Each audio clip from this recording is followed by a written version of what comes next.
الليلة نريد هذا المجال الإعلامي. ما هي المعلومات المطلوبة؟ كيف نرتب هذه المعلومات؟ في عندنا 3 قضايا مهمة جدا في القسم الأول اللي هو الوعي المعلوماتي. أولا، إذا جيت مع مجموعة من الشباب يصعب علي أني أقول أن عندي معلومات ما هي عندهم. في الغالب جيل الشباب نستقي منهم، بل أحيانا في الجانب الإعلامي أنت في حاجة لو أردت تسوي محاضرة أو دورة أو غيرها أنك تجلس مع الشباب وتأخذ منهم. المعلومات عندهم غزيرة جدا ما شاء الله، جانب معلوماتي عندهم رائع، فقط يحتاج إلى بعض الترتيبات الخاصة بهذا المجال اللي هو المجال الإعلامي. الوعي المعلوماتي إذن يكون عندك معلومات. ما هي المعلومات المهمة التي تكون لديك؟ أولا، في ال3 الخطوات اللي سنتكلم عنها في الوعي المعلوماتي، يكون عندك ما يسمى بالأرفف الذهنية، إرشيف معين. هذه الأرفف أشبه بالصناديق. الصندوق الأول خلنا نقول مثلا باللاعبين في حقل الإعلام، منهم الشخصيات المهمة في الإعلام، أي شخصية تحطها في هذا الحقل. الحقل الثاني الوسائل الكبرى المؤثرة الإعلامية، أي معلومة في هذا الباب تضعها في هذا القسم. القسم الثالث الموضوعات الإعلامية القوية، ما هي؟ تضعه في هذا وهكذا يصير عندك نسميه أرفف. هذه الأرفف تقوم بتوزيع المعلومات التي تصل إليك. ما هي المعلومات المهمة؟ ستجد لو جلست مع أي واحد إعلامي وتعطيه بعض المعلومات يقول كل هذه معلومات ما هي مهمة. معناها أنت في حاجة حتى يكون عندك وعي معلوماتي أن يكون عندك الأشياء المهمة في هذا الإعلام. 1 من المعلومات المهمة إيش المقصود بالإعلام. 2 ما هي الوسائل المشهورة الإعلامية، مقروءة أو مسموعة أو مرئية. 3 ما هي الوسائل المهمة. 4 من هم الشخصيات الإعلامية البارزة. 5 كيف ينجح الإعلام. هذه نسميها كلها وعي معلوماتي، يكون عندي معلومات بهذه الوسائل الإعلامية. طيب، لو أخذنا مثال في هذا الإرشيف وجينا مثلا إلى جريدة من الجرائد، نسأل نقول كم في جريدة محلية، كم في جريدة عربية ناجحة، كم في جريدة عالمية. العالم غالبا أو الصحافة العالمية تبدأ بالنظر في الجريدة الفلانية الأولى والثانية والثالثة. هنا نسميه وعي معلوماتي ممتاز لأنك عندك الجرائد الأساسية. طيب، 2 ما هي أهم جرائد مقروءة مثلا في العالم العربي؟ ما هي الجرائد المقروءة في أوروبا؟ من السياسيين ما هي الجريدة الأساسية لديهم؟ الفنانين وكذا ما هي الجريدة المقبولة؟ التيارات والأحزاب والقوى ماذا تقرأ؟ يصير هذا عندك وعي معلوماتي جيد، أنك تعرف كيف توزع هذه الصحف بحسب البيئات المختلفة لديك. طيب، هذه كلها كيف تتكون المعلومات؟ المعلومات عادة تتكون بالمتابعة، يعني تحتاج أنك بس ترتب هذه الأرفف بعدين يصير عندك متابعة. في طرق يسمونها الطرق السريعة للمعلوماتية. الطرق السريعة هذه أنك تجلس أسبوع وتسوي دراسة أو بحث أو كذا، وتأخذ هذه الملفات الكبرى وتكتب 1 2 3 4 وتجمع معلومات فيها وتصير تكتبها. هنا كونت مجال جيد أو معلومات جيدة بهذا المجال الإعلامي. أفضل طريقة أنك أنت بنفسك تقوم بهذا الشيء، تروح عن طريق الإنترنت وتبحث ما هي أشهر القنوات طلعت لك، منهم ملاك القنوات طلعوا الأسباب وسويت فيها بحث.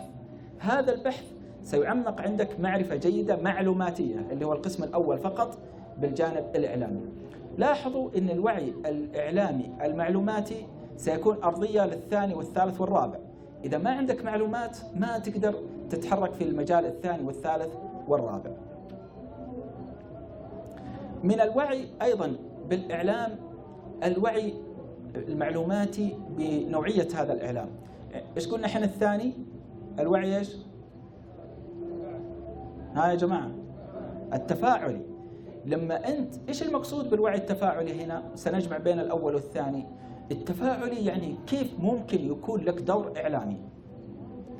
مرت هذا في جانب الوعي الإعلامي، مرت الحياة الإعلامية أو المجال الإعلامي ب3 فترات تاريخية. في فترة تاريخية كان يسمونها وزارة الإعلام، هي المسؤولة عن كل شيء في الإعلام، هي اللي توجد موظفين، هي التي توجه، هي التي تنفذ كل شيء.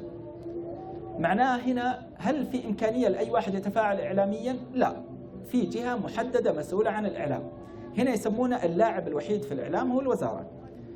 جاءت مرحلة ثانية، دخل مشارك للدولة. ما هو هذا المشارك؟ نشوف إجاباتكم.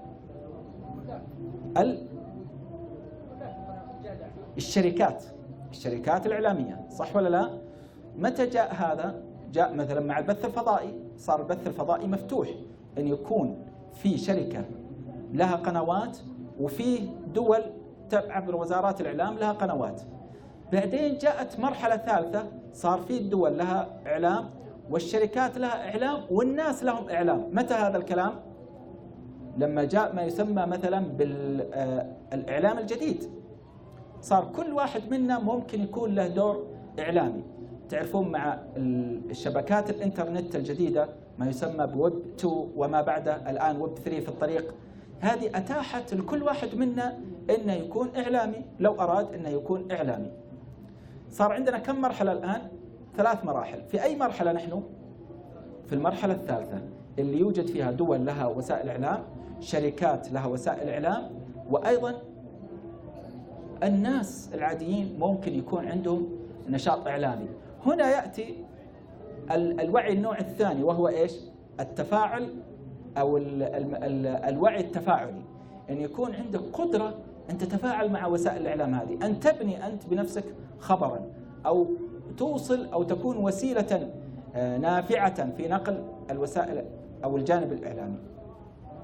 دعونا نجمع بين الأول والثاني في مشكلتين حتى يكون هذا التفاعل الإعلامي تفاعل إيجابي. تذكرون في المقروء أهم شيء ينشر فيه الخبر. ما هي أكبر مشكلة في الخبر تواجهنا؟ صحة الخبر. يعني أكبر مشكلة تواجهنا في أي خبر هي إيش؟ صحة الخبر. ومشكلة أخرى تواجه الإعلاميين المحترفين، الخبر بدون رأي. كيف أستطيع أني أوجد خبر بدون ما تدخل نفسك فيه، تعطيني انطباعاتك، فتقول والله رأيت حادث شنيع. كلمة شنيع هذه تدخل منك. الإعلامي المحترف ما يجيب كلمة شنيع، هو يريد إيش؟ الخبر ذاته. ممكن تجيب تقول حادث في 100 سيارة، 100 سيارة تدل إنه إيش؟ إنه شنيع مثلا، بعدين تضيف بلمسات. لكن الآن لا إله إلا الله يا جماعة رأيت شيئا مهولا، تعطيني الخبر، فدخل إيش؟ انطباعات الشخصية. هنا لما تيجي التفاعل مشكلة في الخبر، أنت في مشكلتين تواجه أي خبر، الصحة وإيش؟ وانطباعاتك الشخصية إنك تبعدها. معناها لو جاء عندنا تفاعل إعلامي، كيف أنا أستطيع أوجد خبر ويصير خبر له موثوقيته وقيمته؟ هنا تحتاج المصداقية. لما تجيب خبرين 3 4 فيها صدق، خلاص الناس يقولون لا فلان إذا جاء منه صدق هذا، لكن إذا جاء من فلان يعني. الأمر الثاني، إذا جاء من فلان تتركه، لأنه ما تدري فين تحصل هذا الخبر من كثرة ما أحاط بهذه التهاويل والتعليقات والآراء الشخصية، فممتلئ. ويذكر، أنا ما بذكر الاسم، لكن أحد المحررين المشهورين مسك جريدة سعودية مشهورة جريدة، وهو غير سعودي، وكان هذا الكلام يمكن من 20 سنة. فلما جاء قال أبغاكم تعطوني أخبار، وتعرفون عندنا الأخبار ما نعرف نأتي بالخبر مجردا من انطباعاتنا الشخصية، وكل واحد يجيب له خبر. قال يا جماعة أنتم الآن لم تأتوا لي بأخبار، أنتم أتيتوا لي بإيش؟ بآراء. أنا أريد أخبار، أعطوني الخبر كما هو، كأنه واحد صوره بالفيديو وجابه لي فقط. أنت كصحفي محترف كيف تنقل هذا الخبر بدون هذه التعليقات؟ عموما إذا المشكلة عندنا في الخبر الصحة والانطباعات الملتفة بهذا الخبر. في شيء ثاني عندنا الترفيه. إيش عندنا مشكلة في الترفيه؟ هناك الصحة وإيش؟ لكن في الترفيه، مشكلة الترفيه لما يأتي إلى الأشياء المحرمة. فتأتيك إضافة إلى الصحة وانطباعات كيف تجرد ترفيها تصير تنقله في الوسائل الإعلامية ما يكون في هذه الأمور المحرمة. ولذا نشوف يسمونه الإعلام الرسالي والإعلام غير الرسالي في كل العالم. تجد في أي مكان في العالم، تذهب مثلا أوروبا، أمريكا، تجد في قنوات يسمونها قنوات ذات رسالة، عندها ترفيه لكن ما فيه قلة حياة. في قنوات ثانية يسمونها قنوات تجارية يهمها الفلوس. هذه القنوات تأتي بترفيه ليس لهدف الترفيه وإنما لمن يدفع أكثر، فتأتي المحرمات والمنكرات ويعرض في هذه الوسائل من أجل جذب الجمهور. فإذا جذبنا الجمهور جذبنا المعلن. صار عندنا مشكلة في الترفيه، ما هو جانب المحرمات هذه. لما ننتقل إلى الرأي، ما هي المشكلة في الرأي؟ الهوى. إيش معنى الهوى؟ يعني أحيانا الحق واضح عند الشخص ويعرف، لكن لما يطلع يكابر يقول لا والله الأمر هو كذا وكذا. مثل أهل البدع، مثل أهل المذاهب الفكرية المنحرفة، أهل الأهواء، أهل الشبهات، أهل الفرق الضالة، أهل الأديان، تجد في قرارة نفسه يعرف الحق، لكن يجي يتكلم أصحاب أهواء. طيب هذه مشكلة أيضا تواجه في الإعلام، ستواجهنا في التفاعل الإعلامي. نحن لما نأتي في التفاعل الإعلامي نحتاج نتخلص من الكذب في الخبر، من الإضافات التي لا داعي لها، من المحرمات في الترفيه، من إيش؟ من الأهواء في إيش؟ في الآراء. وهذه زبدة الإعلام، وهذا الصراع الكبير. الوعي كيف نوجد إعلام؟ مثلا في نقاش كبير جدا، نقدر نفتح قناة تلفزية بس ما نجيب فيها موسيقى ولا أغاني ولا شيء، لأن هذا الترفيه أساسي في القنوات. طيب أنت عندك مشكلة، عندك واحد من الضوابط إني ما أدخل شيء مكروه أو محرم في وسائلي هذه. تجيك لما تفتح مثلا برضو وسيلة إعلامية، هل تجيب أهل الأهواء وأهل البدع ذولا وخلك تنجح قناتك علشان كل العالم يشوفك؟ لا، بس أنت عندك هنا التفاعل الإعلامي. لا يعني إن ما عندي طريقة للتفاعل الإعلامي إلا إذا وقعت في الكذب. صحيح الكذب يعني لما يكذبون بعض الأخبار تنتشر بسرعة. الكذب يعني يمشي الأخبار، لكن يمشيها إلى متى؟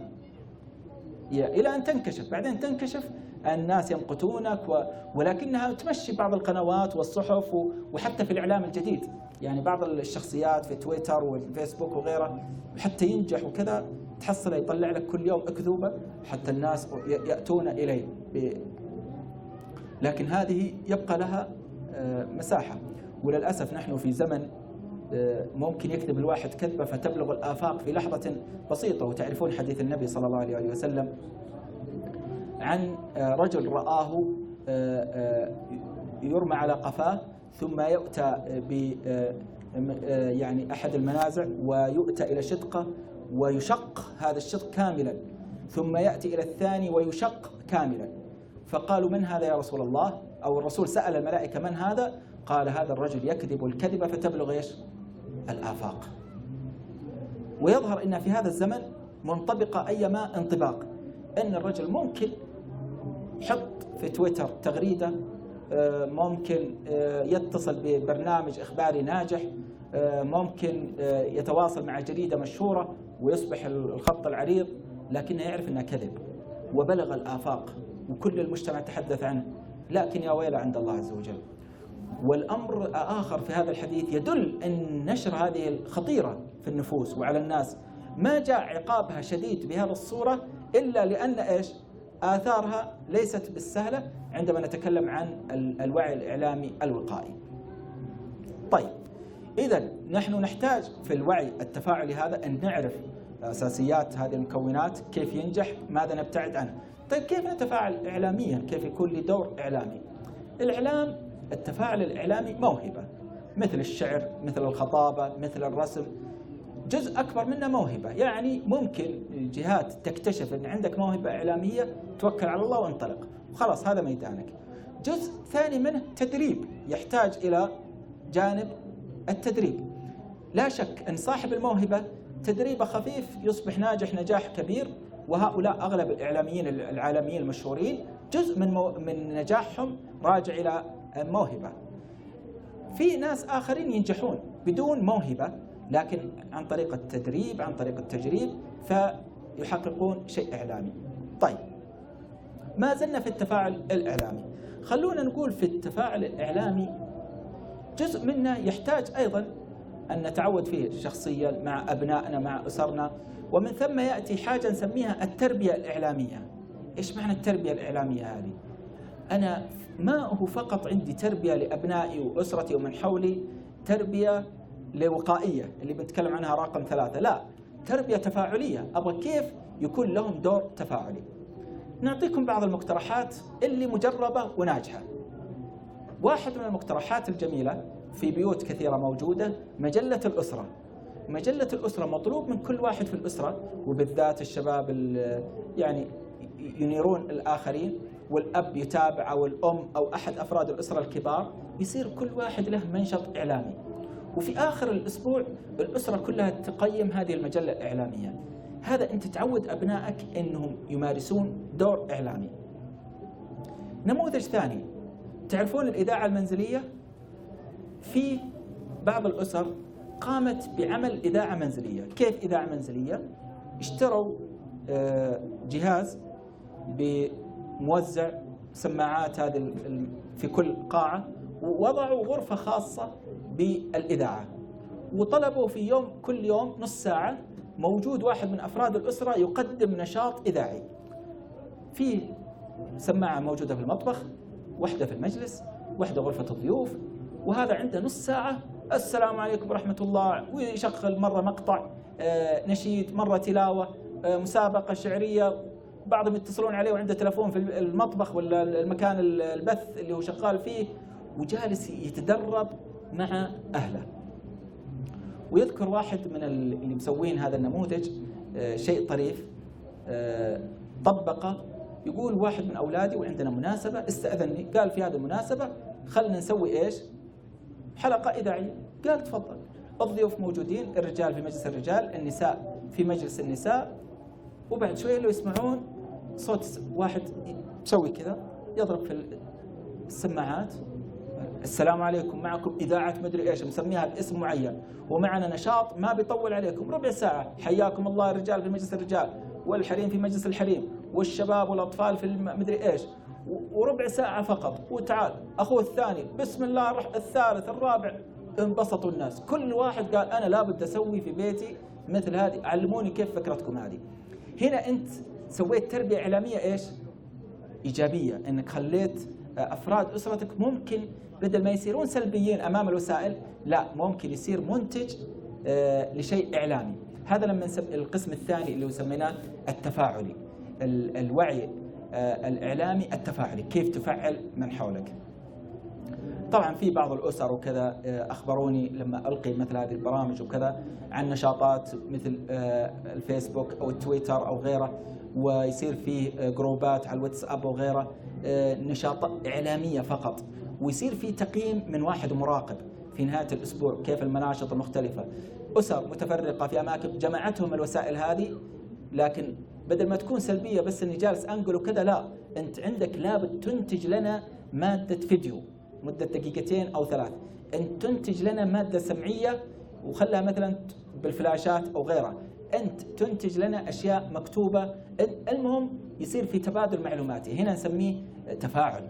إذن الوعي أو الإعلامي التفاعلي. هذه نماذج يعني أتينا بالنماذج السهلة اللي ممكن أن تفعل. إذا واحد اكتشف في نفسه موهبة أو واحد كشف في أحد أبنائه، لا يمنع أنه يبحث عن الجهات المميزة اللي ممكن أني أدخل هذا المميز في هذه الجهة، لعله يصبح مكسب له في المستقبل، يتدرب يتطور حتى يكون له شأن صحفي، إذاعي، تلفازي، إنترنت ومعلومات، الإعلام الجديد وغيره. انتهينا من الأول المعلوماتي، انتهينا من الثاني، أو طبعا أخذنا بس لمسات اللي هو إيش؟ التفاعلي. نأتي إلى الثالث، ما هو؟ الوقائي، لأن الوعي فيه انتباه للمخاطر. إيش معنى الوعي الإعلامي الوقائي؟ بمعنى أن يكون عندك أدوات وعي كافية بالمخاطر، بحيث إذا جاءت هذه تعرف كيف تنتبه لها. ما تقع فريسة سهلة لهذه المخاطر. بلا شك أقوى القوى في العالم الآن ما يسمى بالقوى الإعلامية، لأنها قوى ناعمة تعرف تدخل إلى قلب كل واحد، إلى عقل كل إنسان، وبأسلوب جميل ومشوق ورائع. ولذلك هذه القوى ما في فك منها. يعني أنت ما تقدر تقول أنا سأحمي نفسي في هذا الزمان من هذه الوسائل، ما تقدر. طيب إيش الحل؟ يكون عندك إيش؟ حتى ولو كان يعني كالهواء حولك، يكون عندك المناعة الكافية، أدوات المناعة الكافية. هذا نسميه الوعي الإعلامي الوقائي. بعض هذه الأشياء الوقائية معلومات قيمة تكون في الذهن، إذا جاءك أي شيء يحميك ويصير مصد لهذه الأمور التي تصل إليك. خلونا نأخذ بعض هذه المعلومات. واحدة من الأشياء، وحين جايين يخبرني واحد من الزملاء جزاه الله خير، وحين في الطريق جايين إليكم، يكلمني عن حدث يتناوله شبكات التواصل الاجتماعي بقوة في هذين اليومين. يقول والله في بداية الأمر كان واضح، ولكن بعد ما يعني ما درينا، هذا يقول صح وهذا غلط، هذا يمدح وهذا، وفعلا كثرت الأقاويل فيه. هنا نحتاج نسميه الوقائي، كيف أعيش مع هذه الوسائل المختلفة. ممكن أحيانا أكون أنا ضحية. كيف ضحية؟ يعني تأتيني وسيلة فتقول لي روح يمين، إيه صح، الثاني تقول لا يسار، وراء، أمام، فوق، تحت، وجالس كذا إلى أن تقع في حيرة وتقف، ما عاد عرفت أين تذهب. الأسوأ من ذلك في موضوعات معينة حلال، بعدين يجيك الثاني إيش؟ حرام، بعدين يجيك الثالث لا، في جزء حلال في جزء حرام، واحترت. طيب أنا ماذا أفعل؟ فبعضهم يقول خلاص لا بقى، خلاص ما عاد لا بقى أفعله ولا شيء، لا حلال ولا حرام، ويتركه. هذا يعني إذا كان يعني ورع، أو الأصل أنه يفعله لكن فعلا توقف من الحيرة. هذه كلها تحتاج منا إلى ما نسميه بالوعي الإعلامي الوقائي. في عندنا عدة مشاكل في الجانب الإعلام ينبغي الانتباه لها. طيب، سأختار منها 2 أو 3. والأول في جانب الوعي الإعلامي الوقائي ما يسمى في السياسة الإعلامية أو صناعة الرأي العام تحويل المسارات. إيش معنى تحويل المسارات؟ تحويل المسارات أن يكون المجتمع جالس يفكر في موضوع، بعدين الإعلام ما أعجبه أنك جالس تفكر في هذا الموضوع، ماذا يفعلون؟ فجروا قضية إعلامية، فإذا بالمجتمع جالس يفكر في إيش؟ في الموضوع الثاني هذا، ونسي الموضوع الأول. هذا ماذا يسمونه؟ تحويل المسارات. هذه تحتاج وعي كبير جدا منا. ليش هذا الوعي؟ حتى أنا إذا اتخذت أهداف معينة أسير عليها، خلاص واضح أنا عندي أهداف، لابد هذه الأهداف أبذل ما أستطيع لإنجازها، ما أصير لعبة في وسائل الإعلام من اليمين إلى اليسار. دعوني أفترض أن هذه وسائل الإعلام وسائل ممتازة جدا، وجاءت وسيلة إعلامية وقالت في حملة مدة أسبوع عليكم بالنشاط الإعلامي، المشاركة الإعلامية، التدريب الإعلامي. صاحبنا تحمس هو وأسرته وراحوا قدموا دورات في إيش؟ في الإعلام وتطوير أنفسهم إعلاميا. الأسبوع اللي بعده جاءت حملة إعلامية أنكم عليكم بالرياضة والاهتمام بالبدن، وأن الصحة صار فيها مشاكل والأمراض كثرت، فراح سجل في مركز رياضي وحط أولاده في مدري فيش، وصار من إعلامي إلى إيش؟ إلى رياضي. جاءت الأسبوع الثالث الذي بعده حملة في موضوع، فأصبح في كل أسبوع له إيش؟ له مسار. طبعا هذا إذا كان عنده قناة 2 3 يتابعها، لكن تخيل له صحيفتين 3، إذاعتين 3، 100 200 قناة، الإنترنت، شبكات التواصل الاجتماعي، فما أدري كيف يستقر هذا الإنسان. ولذا تجد اليوم في عملية تشوش من كثرة التحويلات هذه اللي سميناها تحويل المسارات من اليمين إلى اليسار. حتى الواحد وهو يمكن يسير في سيارته راح مشوار، بعدين جاءت رسالة رجع بسبب هذه الرسالة. وهو في الطريق في الرجعة جاءته رسالة ثانية غير مشواره. وهذا يخبرني من باب الطرافة أن واحد جاته إعلان ل3 محاضرات، فيقول كنت رايح للمحاضرة الأولى فجاتني رسالة فغيرت ونويت أروح الثانية، ثم جاتني رسالة فغيرت وبروح للثالثة، فاتتني الأولى والثانية والثالثة. لو كان عنده هدف واضح من البداية وخلاص ودارس الوضع سيكون ماشي في طريق واضح وصحيح. إذن هذه واحدة من الأدوات الخطيرة التي في الإعلام نسميها تحويل مسارات. في حاجة ثانية ينبغي الوعي فيها يسمونها تشتيت الذهن، هذه دائما في الإشاعة، في مشاكل كبيرة في الجانب الإعلامي. أحيانا يكون واحد، خلونا نأخذ من شبكات التواصل الاجتماعي، عنده 5 معرفات وكلها ناجحة. معرف إن ما شاء الله إمام في الدين، ومعرف إن من قمة الملحدين، ومعرف ثالث إن سياسي رقم 1، ومعرف رابع إن اقتصادي، وعنده مجموعة يتشاورون وعندهم موضوع معين. واحد نزله بطرح ديني ومدري إيش، الثاني سوى له تكفير، الرابع. أنت في النهاية إيش تخرج فيه لما تصير عندك تشتت في الآراء من أناس مشاهير أو معرفات مشهورة؟ هنا يصبح عندك الذهن مشتت، يسمونه تشتيت الذهن. أيه. طيب ما الحل في تشتيت الذهن هذا حتى تتخلص منه؟ الحل في تشتيت الذهن هذا ما نسميه بالمسامير التثبيت. مسامير أن يكون عندك واحد متخصص ثقة تسأله، يكون عندك موقع جيد آمن ترسل له هذه المعلومة وتطمن، تقول ايش رايكم أنا جاتني واحترت فيها. هذا الموقع تحس أنه موقع مزكى آمن تستفيد منه. طبعا إذا ما عندك لا هذا ولا هذا تجلس مع نفسك وتدعو الله وتفكر في الموضوع. إذا كان الموضوع حساس بهذه الصورة تفكر فيه بروية. نحن في هذا الزمن زمن خطير جدا، واللي بيستسلم لهذه الوسائل المختلفة سيقع في تشويش كبير. سأكتفي بهذا فقط في الوقائي، وآخذ أيضا فقرة بسيطة في الاستراتيجي.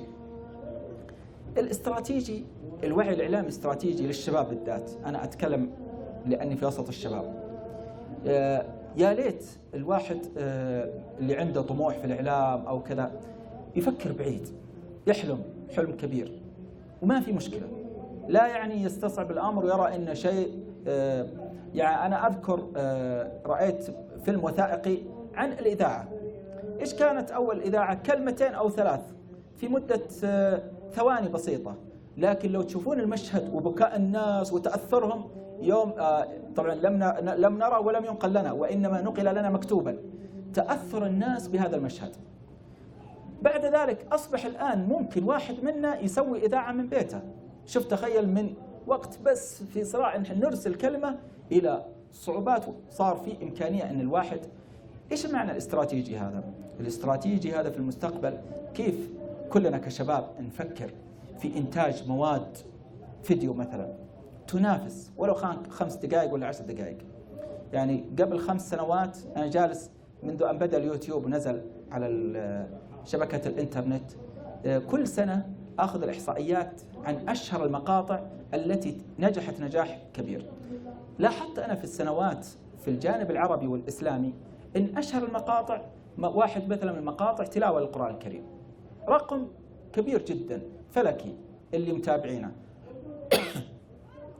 معناها ممكن نحن في الإعلام الجديد كوعي استراتيجي نصير مزاحمين، يصير كل واحد منا أو كل أسرة تصنع لنا أفلام. في المستقبل هذه الأسر تلتف، كونت مؤسسة إعلامية.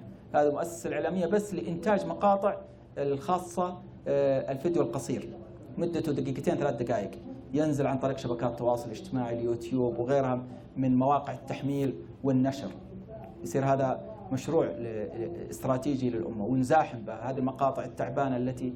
وقس على ذلك الآن ممكن تجي الإذاعات الصوتية، تعرفون في نشاط عالمي الآن تصير الإذاعة الرقمية موجودة معك في السيارة، تواصل مباشر من خلال السيارة بلمسة زر. الآن جالسين في اتفاقيات دولية مع الشركات المصنعة للسيارات والأجهزة الراديو الجديدة وكذا حتى تصبح تستقبل من الأقمار الصناعية. يصير عندنا قنوات فضائية وسيصبح عندنا إذاعات فضائية محجوزة. الآن ما يقرب من 5000 إذاعة تم حجزها الآن في القمر الصناعي الخاص أو الشركة الخاصة ببث الإذاعات.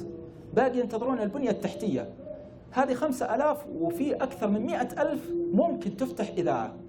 هذا الجانب الإذاعي نتكلم. أنا جبت الفيديو، الآن جانب الصوتيات، يعني يصير كل واحد في بيته ممكن يفتح إذاعة ممكن ب$10 وتصل إلى كل مكان في العالم. المكتوبات مهمة جدا، أنواع المكتوب، من المكتوبات الصغيرة تويتر وأمثالها إلى جريدة، إذا ما في جريدة متاحة في الصحافة الإلكترونية وغيرها. في عندنا أكثر من وسيلة. هذه كلها نسميها نوع من الاستراتيجيات المستقبلية البسيطة التي يمكن نفكر فيها كشباب.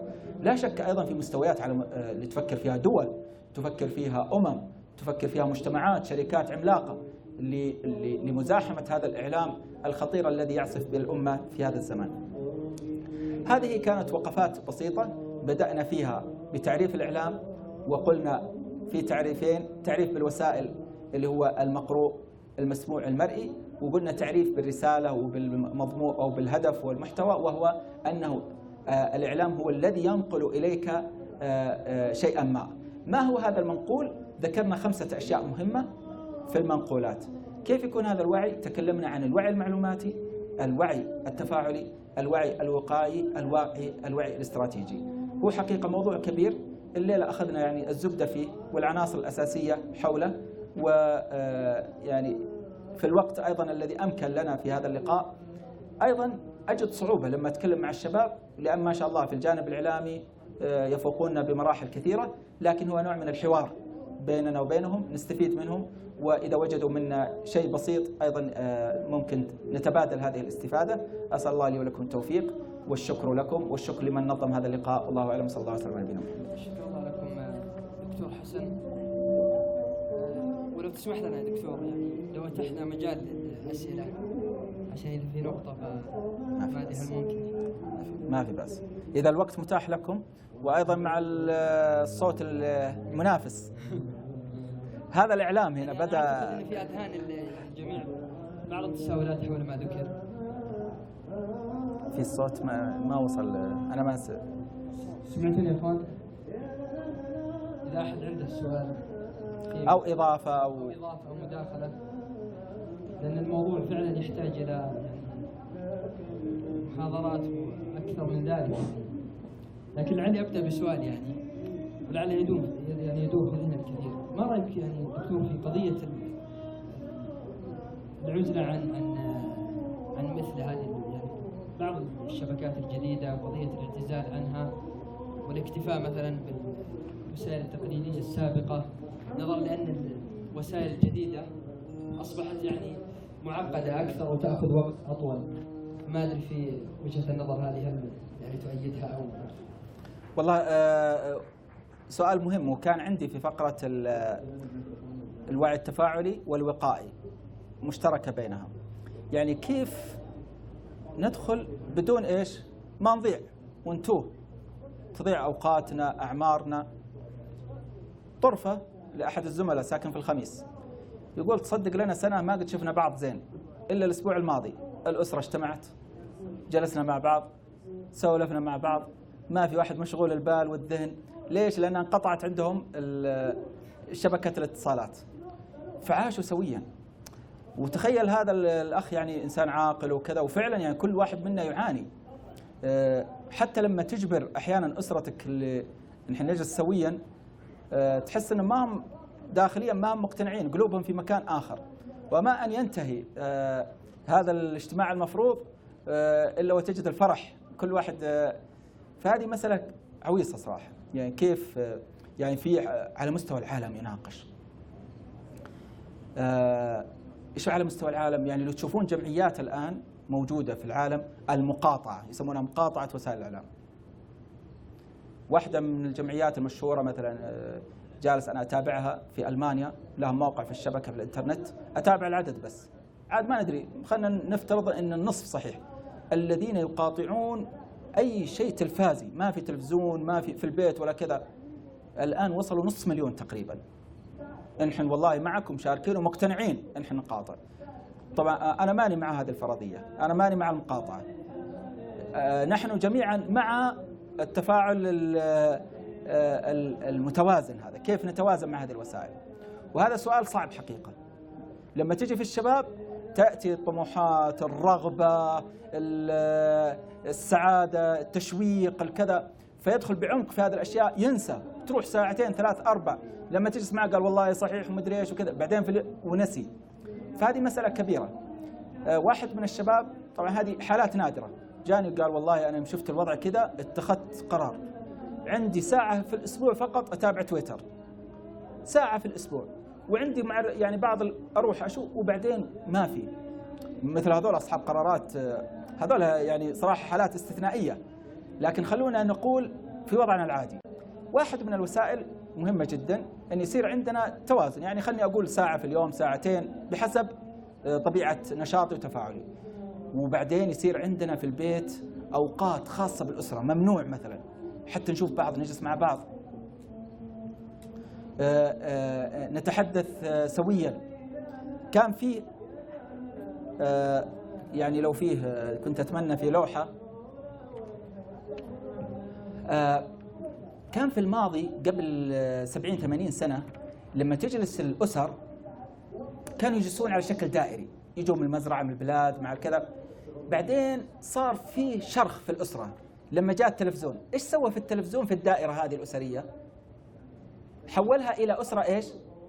قوسية، صارت قوس، صار التلفزيون مكاني الآن، والأسرة متفرجة على شكل إيش؟ قوس. طبعا الدائرية انكسرت الآن، بدل ما نشوف كلنا وجه بعض، والثاني الحزين السعيد الفرحان المسرور اللي عنده كذا، نشوف بعض. الآن لا، ماذا نرى؟ التلفاز. لكن هل نرى بعض؟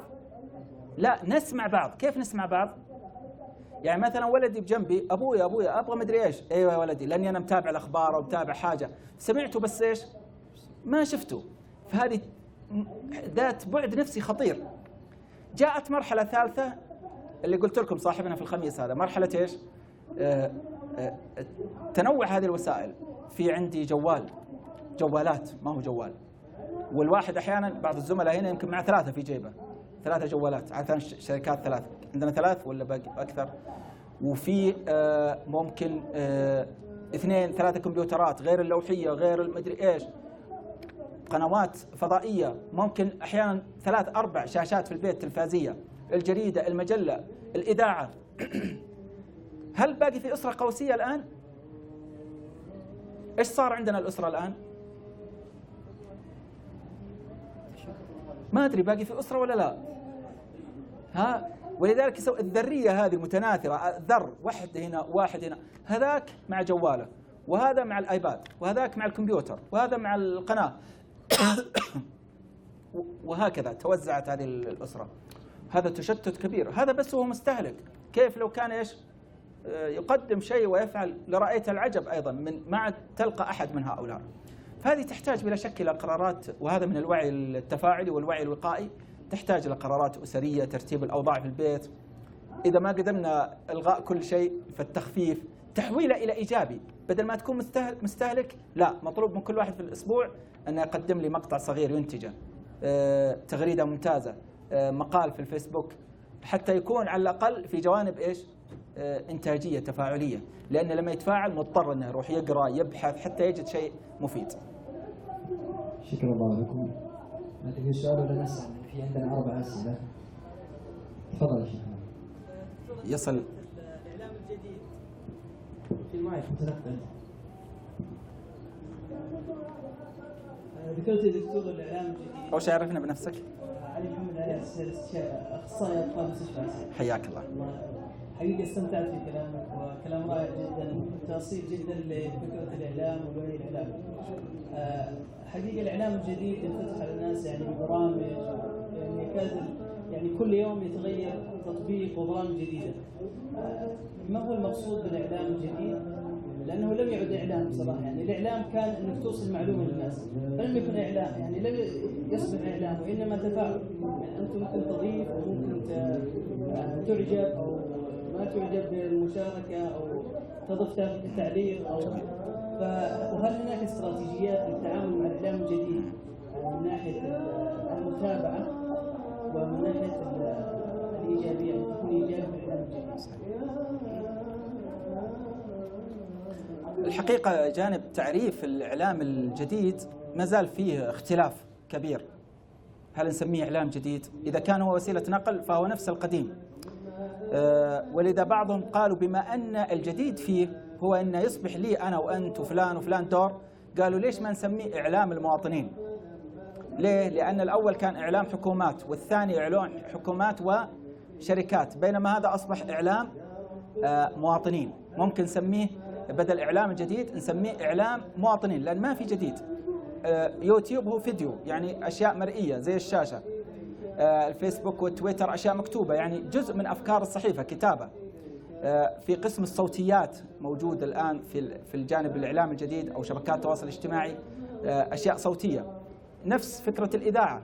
إذن هو ما هو بجديد، لكن الجديد فيه هو أنه الناس يقومون به. ومن ثم باقي إلى الآن التعريفات ما حسمت جانب ما هو تعريف الإعلام الجديد، إلا هذا التوجيه أنه ممكن نسميه إعلام المواطن. هذا واحد.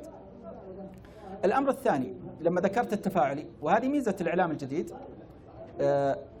بالذات مع تطورات تقنية الإنترنت، ما يسمى ويب 2 والآن ويب 3 في الطريق، التي تسمح بجانب التفاعل. وفي أكثر من خدمة، وأهم الخدمات الإعلام هذا أن يصير في أي شيء في جانب تفاعلي، على الأقل أنك تعلق، وهو ممكن يشوف ويعلق وتصبح فيه باب. حتى في الأشياء السمعية، في الآن جوانب في الإعلام الجديد سمعيات، واحد يرسل مقطع وتشوف التعليقات. اليوتيوب الآن صار متاح فيه أنك تعلق، وهكذا في بقية الصور، برامج الصور وتبادلها وكذا، والتعليقات حول هذه الصور. صار جانب التفاعلي هذا يعني منتشر، ومن ثم حتى هذا التفاعل صار أداة للتقييم، للاشتهار هذا المحمل من غيره، يعني أداة مهمة للتقييم ولمعرفة حجم المشاهدة لمثل هذه الأشياء. طيب، إذا هذا الأمر الثاني. الأمر الثالث، هل في استراتيجيات ولا شيء؟ كونه جديد يعني كلنا ما زال العالم كله محتار كيف يتعامل معه. في مستوى التعليم مثلا، في عدد من دول العالم بدأت تضع مادة خاصة بالإعلام الجديد اللي تهيئة الطلاب للتفاعل معه.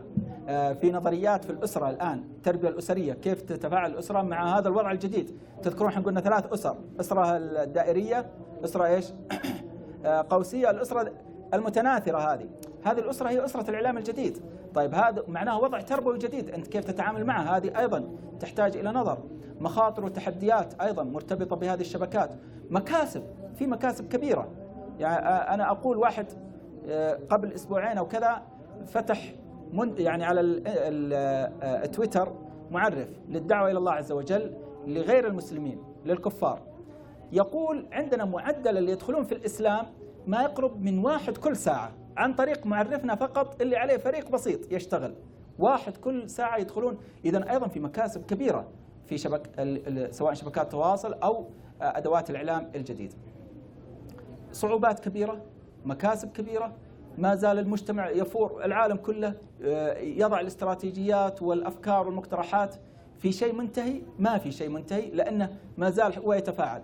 بل وهذه مشكلة أخرى، كان زمان يقولون لنا العمر الافتراضي أول ما بدأ الكمبيوتر وكذا، قالوا نحتاج حوالي 11 سنة لكل جيل، ثم نزل إلى 7 سنوات، ثم نزل إلى 3 سنوات، ثم نزل إلى 18 شهر. الآن يتكلمون عن 6 أشهر الأحداث الكبيرة. بمعنى أنت ممكن كل 6 أشهر أمام إيش؟ أمام تحول جذري ما تدري، قد يأتي اكتشاف. يعني حين الإعلام الجديد والإنترنت والشبكة ما كان أحد يتصوره، فما عادك تستغرب شيء أنه ممكن يأتي حاجة. ولذا عندهم الشركات العالمية بدأت ترتب نفسها على أنها لابد كل 6 أشهر إما تعمل تحديثات أو تنزل إيش؟ جيل جديد لمنتجاتها. ممكن بعد فترة نتورط تصير 3 أشهر أو كذا، وخاصة في الشعوب الاستهلاكية مثل شعوبنا تحصل كل أسبوع يبغى يروح أو كل شهر يشتري جوال، لأن نزلت الجيل الجديد من هذا الجوال، ما نقدر نتحمل حتى. فعموما هذه واحدة من التحديات. عالم ايش نسميه هذه، التذبذب، عدم اللا يقين، اللا هدوء، الطمأنينة. الواحد خلاص مشتغل طول الإبهام. الآن فتحت الآن قسم خاص طبي لمعالجة الإبهام. ليش؟ بسبب فما يعني حتى الطب فتح فيه مجالات صحية، أنتم كأطباء وكذا ممكن هذه. إذا في تغيرات كبيرة جدا لا تتصورها. عموما يعني تحتاج فعلا كان في فكرة محاضرة، قدمت دورة في الإعلام الجديد خاصة كيف نتعامل معه وكذا حوالي 4 ساعات. فيصعب علي أيضا، وهذا من صعوبة الموضوع، أن الواحد يقول إني سأقدم رسالة تناسب له بما يكفي. شكرا الله لكم. يعني نختم بهذا السؤال في قضية، وهو مناسب أن يكون آخر سؤال: هل هذا التطور الإلكتروني هل ممكن أن يكون له نهاية؟ هو سؤال استشرافي يعني، ممكن يعني هذا السؤال برضه. والله فيه شيء مهم جدا، يعني يسمونه حتى في نظرية المعرفة أو بالإبستمولوجيا، أو يقولون قبل 100 سنة أو 200 سنة كان الغالب على الحياة والأفكار وكذا إن الناس دائما يقولون لك صعب، غير ممكن، مستحيل، خلى هذا لا تفكر فيه. الآن هذه اختلف نظرية المعرفة الحالية. الآن تقول لك الآن كل شيء إيش ممكن، ما في شيء مستحيل، كل شيء جائز، كل شيء بس أنت جيب الفكرة وأنا ممكن أحولها لك إلى عمل. ففي تحول، ومن ثم أنك تقول إن في توقف. هذا على الأقل نظرية المعرفة الحالية. ما عاد في شيء تقول فيه يا صراحة. احنا الآن نتكلم عن 6 أشهر، طبعا نتكلم عن الأشياء الكبيرة إنها صارت تغيراتها كل إيش، كل 6 أشهر. تحولات ضخمة جدا، ما في إلا أن الشركات الضخمة هذه يقولون تعبنا، ويصعب عليهم أن يقولوا إيش تعبنا. ويسووا مقابلة مع الفريق حق البلاي ستيشن لما انتهوا من الجيل السابق، ما ادري ايش اخر جيل، انا المهم اخر جيل من انتجوه. فقالوا انتم جالسين تستمتعون فيه؟ قالوا لا، احنا جالسين نفكر في الجيل اللي بعده، اللي يستمتعون انتم يعني اما نحن بس. فهذول جالسين يعني خلاص صارت متعتهم في ماذا؟ في الابتكار، في الاختراع، في ونحن متعتنا نحن ننتظر الجديد ونستهلك الا من رحم ربك. فهؤلاء تحس ان في هذا الزمن ما في شيء يعني ما في شيء صعب او مستحيل، بل كل شيء مستمر. شكر الله لكم، وشكر الله ايضا لكم.